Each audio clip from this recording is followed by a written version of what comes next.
Morning बच्चों, आज हम प्रश्नावली 12.3 का तीसरा प्रश्न करेंगे। आकृति में छायांकित भाग का क्षेत्रफल ज्ञात कीजिए यदि ABCD भुजा 14 सेंटीमीटर का एक वर्ग है तथा APD और BPC दो अर्धवृत्त हैं। तो ध्यान से देखिए, हमारे पास ये एक वर्ग दे रखा है। इस वर्ग की जो प्रत्येक भुजा है वो है 14 सेंटीमीटर और यहाँ पे दो अर्धवृत्त दे रखे हैं। इसके अंदर ये P पॉइंट जो है ये वृत्त का इन अर्धवृत्तों को मिला रहा है, देखिए। और अगर हम ध्यान से देखें तो जो वृत्त ये देखिए, यहाँ से यहाँ तक वृत्त वर्ग की भुजा है और यहाँ से यहाँ तक वृत्त भी आ रहा है। इसका मतलब है वृत्त यहाँ से अगर इस आधे वृत्त को इधर लाते तो ये गोल हो जाता। तो ये क्या है, इस वृत्त का व्यास भी है। ये ध्यान देने वाली बात है। हमने रेखांकित भाग का क्षेत्रफल निकालना है, तो उसको निकालने के लिए हम क्या करेंगे कि इस वर्ग के क्षेत्रफल में से ये दो वृत्तों का क्षेत्रफल घटा देंगे, वही तो बचेगा बीच वाला पार्ट। तो देखिए इसको हल कैसे करेंगे।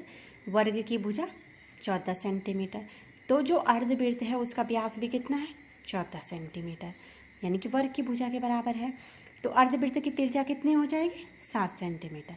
अब अगर मैं एक अर्धवृत्त का क्षेत्रफल निकालती हूँ तो ये हो जाता है वृत्त के क्षेत्रफल का आधा, यानी 1/2 पाई आर स्क्वायर। तो 1/2 पाई का मान 22/7 और आर स्क्वायर यानी कि 7 × 7। तो हल करके आ रहा है 77 सेंटीमीटर स्क्वायर। तो हमें दो अर्धवृत्त दे रखे हैं, दोनों की त्रिज्याएं बराबर होंगी क्योंकि दोनों एक ही वर्ग में बने हैं।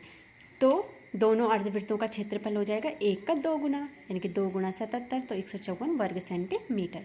तो वर्ग का क्षेत्रफल कितना आ जाएगा, भुजा का वर्ग। तो वर्ग का क्षेत्रफल हो जाएगा, भुजा 14 सेंटीमीटर है तो 14 का वर्ग यानी कि 196 सेंटीमीटर। अब हमें वर्ग का क्षेत्रफल भी मिल गया है और दो अर्धवृत्तों का क्षेत्रफल भी। तो आज छायांकित भाग का क्षेत्रफल हो जाएगा, वर्ग का क्षेत्रफल में से हम अर्धवृत्त के क्षेत्रफल को घटा देंगे। तो 196 में से 154 घटाएंगे तो ये हो जाएगा 42 वर्ग सेंटीमीटर। यहाँ पे है समझने वाली बात कि हम इन दोनों को अगर बना दें तो ये एक वृत्त बन जाएगा और हमने वर्ग के क्षेत्रफल में से इन दो अर्धवृत्तों का क्षेत्रफल घटाना है। इसके बाद देखिए चौथा प्रश्न, आकृति में छायांकित भाग का क्षेत्रफल ज्ञात कीजिए। जहाँ भुजा 12 सेंटीमीटर वाले समबाहु त्रिभुज OAB के शीर्ष O को केंद्र मानकर 6 सेमी त्रिज्या वाला एक वृत्तीय चाप खींचा गया है और पाई का मान रखना है 22/7। अब ध्यान दीजिए, मैंने यहाँ पे छायांकित नहीं किया है। इसका मतलब है कि जो दिख रहा है ना हमें जितना भाग, ये पूरा हमने निकालना है। पर यहाँ पे ध्यान ये है कि एक तो वृत्त का ये वाला भाग दिख रहा है, बीच का नहीं दिख रहा है, और त्रिभुज तो पूरा ही दिखेगा। तो ध्यान से अगर हम देखें तो इसको जो हल करने का तरीका होगा, देखिए ये समबाहु त्रिभुज है और ये अगर मैं इसको डैश डैश करके मिलाने की कोशिश करूँगी तो ये क्या बन जाएगा, त्रिज्या खंड बन जाएगा। तो हमें ये त्रिज्या खंड दोनों में मिल रहा है, वृत्त के अंदर भी आ रहा है और समबाहु त्रिभुज के अंदर भी। तो हमें इस त्रिज्या खंड का क्षेत्रफल अगर घटा देंगे तो एक बार ही त्रिभुज के क्षेत्रफल के साथ इसको ले सकते हैं। अब देखिए कैसे करेंगे हम इसको हल। वृत्त की त्रिज्या है 6 सेंटीमीटर दे रखी है और समबाहु त्रिभुज की भुजा दे रखी है 12 सेंटीमीटर। अब समबाहु त्रिभुज का प्रत्येक कोण 60 डिग्री का होता है, भुजाएं भी बराबर होती है, कोण भी बराबर होते हैं। तो प्रत्येक कोण 60 डिग्री का होता है।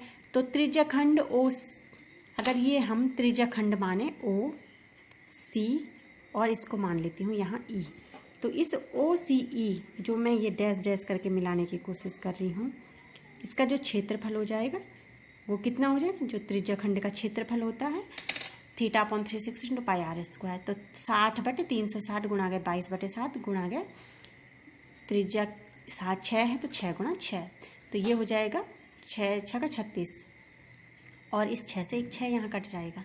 तो ये हो जाएगा 22 × 6 यानी कि 132/7 वर्ग सेंटीमीटर। अब मैं निकालूंगी समबाहु त्रिभुज का क्षेत्रफल। समबाहु त्रिभुज OAB का क्षेत्रफल होगा, वो होता है वर्गमूल 3/4 भुजा का वर्ग। तो वर्गमूल 3/4 12 × 12, तो ये हो जाएगा 4 से 12 3 बार कट रहा है तो 12 × 36 वर्गमूल 3 वर्ग सेंटीमीटर। अब निकाला पूरे वृत्त का क्षेत्रफल। वृत्त का क्षेत्रफल है पाई आर स्क्वायर, तो 22/7 6 × 6, तो इसको सरल करेंगे तो ये आ रहा है 792/7 वर्ग सेंटीमीटर। अब छायांकित भाग का क्षेत्रफल, मतलब ये है कि हमें वृत्त पूरा नहीं निकालना था, वृत्त का सिर्फ ये वाला पार्ट निकालना था जो पहले वाले चित्र में बना हुआ था, और त्रिभुज भी पूरा निकालना था। तो ये जो छायांकित भाग का क्षेत्रफल निकलेगा वो हो जाएगा वृत्त का क्षेत्रफल धन समबाहु त्रिभुज का क्षेत्रफल ऋण त्रिज्याखंड का क्षेत्रफल। तो वृत्त का क्षेत्रफल और समबाहु त्रिभुज का क्षेत्रफल जोड़ के त्रिज्याखंड का क्षेत्रफल हम घटा देंगे। इसको सरल करेंगे, 36 वर्गमूल 3 अलग लिख देती हूँ, इन दोनों का हर एक ही है, हर समान है। तो 792 में से 132 घटाएंगे तो 36 वर्गमूल 3 धन 660/7, और ये पूरा एक साथ जोड़ रखा है तो वर्ग सेंटीमीटर। बस समझने वाला यहाँ पे यही है कि छायांकित भाग कौन है। आप किताब में देखेंगे तो पूरे चित्र में कलर कर रखा है, यानी कि हमने जितना पूरा चित्र बना है उसका क्षेत्रफल निकालना है, पर उसमें एक वृत्त भी है और एक त्रिभुज भी है। तो वृत्त और त्रिभुज के बीच का जो ये वाला एरिया है ये दोनों में आ रहा है, तो हम एक बार इस एरिया को घटाएंगे ना, हम दोनों बार थोड़े ना लेंगे। तो हमने क्या किया कि वृत्त में तो इसका ले लिया, त्रिभुज में भी ले लिया, तो एक बार हमें घटाना है तो हम एक त्रिज्याखंड का क्षेत्रफल लेके उसे घटा देंगे, तो तब वो एक ही बार माना जाएगा। तो इस प्रकार से हम ऐसे प्रश्नों को हल करेंगे। इम्पोर्टेंट प्रश्नावली है, अगर आपको समझने में कहीं पे भी दिक्कत हो रही है तो आप पूछ लीजिए, क्योंकि बहुत ही इम्पोर्टेंट प्रश्नावली है, यहाँ से क्वेश्चन ज़रूर आता है एग्ज़ाम में। ओके।